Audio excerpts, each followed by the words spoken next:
పవన్ కళ్యాణ్ గారి కోసం చెప్తున్నారు. అరుణ గారు ఏంటి ఏమైంది? ఒక నిమిషం వినండి. మీరు ఏదో అన్నారు, ఆవిడ సమాధానం చెప్పనివ్వండి. మల్లికా ప్రసాద్ గారు కూడా మాట్లాడాలి. అరే ఒక నిమిషం చిన్నప్పరెడ్డి గారు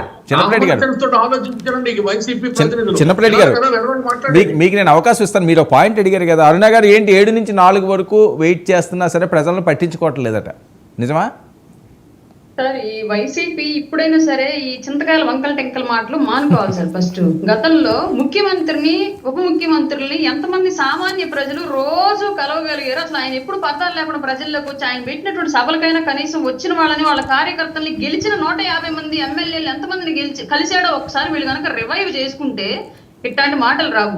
క్లియర్ గా ఆ రోజు వీళ్ళ ఛానల్స్ లో, వీళ్ళ ఫేస్బుక్ ఐడీస్ లో ఏ వీడియో అయితే ట్రోల్ చేశారో, ఒక ఫ్యామిలీ ఎవరో వెళ్ళి ఉప ముఖ్యమంత్రి గారిని, పవన్ కళ్యాణ్ గారిని కలవాలని చెప్పేసి నిలబడ్డామని చెప్పిన వీడియో ఏదైతే ఉన్నది క్లియర్ గా వాళ్ళు మీ ఎమ్మెల్యేని కలిశారా అని క్లియర్ గా అడిగారు. లేదు అని చెప్పారు.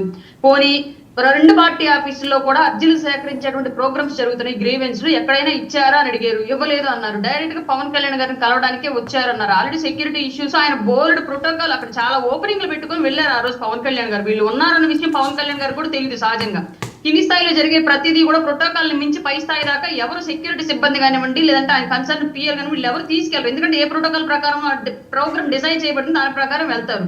క్యూలో అన్ఎక్స్పెక్టెడ్ గా వెళ్లి స్థానిక ఎమ్మెల్యేకి చెప్పుకోకుండా, స్థానికంగా ఉన్న లీడర్కి ఎవరికి తెలియనివ్వకుండా, లేదంటే జరుగుతున్నటువంటి గ్రీవెన్స్లో ఎక్కడ కూడా సమస్య ఏంటో ఇవ్వకుండా వెళ్ళి నేరుగా ప్రతి సమస్యని పవన్ కళ్యాణ్ గారి కలవాలి, ప్రతి సమస్య పవన్ కళ్యాణ్ గారు తీర్చాలి అన్నట్లుగా వ్యవహరిస్తే ఎవరికైనా అది ఎలా సాధ్యమైంది సార్? ఒక వ్యక్తి ఎన్ని సమస్యల్ని ఏకకాలంలో, ఎన్ని బాధ్యతలు ఏకకాలంలో పోషించగలరు? అది అయ్యే పని కాదు కదా. ఆయన ప్రోటోకాల్ ప్రకారం, ఆయనకున్నటువంటి లిమిట్స్ ప్రకారం ఆయన చేయగలరు. ఆ రోజు ఎంతమంది పిఠాపురం ప్రజల్ని వేదికలకు సాక్షిగా, ఓపెనింగ్ సాక్షిగా ఎంతమందిని కలిసారు? అవన్నీ కల్పించలేదు వీళ్ళ ఛానల్స్ కి.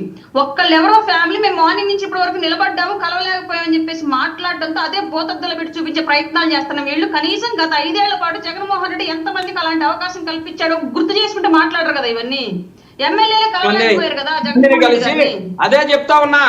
ఒక చిన్న పాప ఆరోగ్యం బాగలేదంటే 16 కోట్ల రూపాయలు పెట్టి సింగపూర్ నుంచి ఇంజక్షన్లు తెప్పించి ఒక్క పాప కోసం 16 కోట్లు, అందరికి కలిపి 16 కోట్లు కాదు ఇచ్చింది.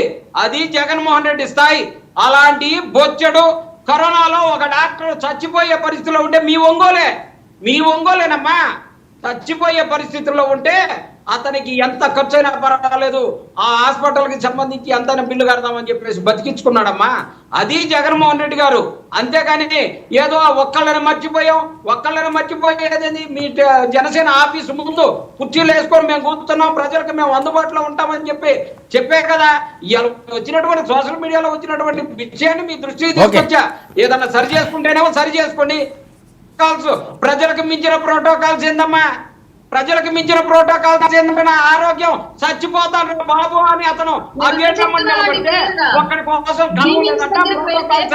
మిస్ అయినాయి అంట. అందుకని చెప్పేసి పవన్ కళ్యాణ్ గారు తప్పు లేదంట. ఏంటంటే అరుణ గారు మీకు ఈ మాత్రం సమర్థించుకోవటం మాత్రం మాకు జరిగింది తప్పు. వైద్యానికి సంబంధించి వచ్చారు, ఎమ్మెల్యేని కలవమంటారు. ఎమ్మెల్యే స్థాయి ఎంతమా? ఎమ్మెల్యే స్థాయి 1 లక్ష రూపాయలు 50,000 ఈటానికి పనికి వస్తారు. ఏదో పెద్ద సమస్య అయ్యి ఉంటది. పవన్ కళ్యాణ్ గారిని డిప్యూటీ సీఎం కలిస్తే భారతదేశ ప్రధానికి బాగా దగ్గరగా ఉన్నటువంటి మనిషి కదా, మాకేదన్నా న్యాయం జరుగుతామని వచ్చారమ్మా. ఆ ఎమ్మెల్యేని కలవటం, అందులో కార్పొరేటర్లు కలవటం, వీళ్ళని కలవటం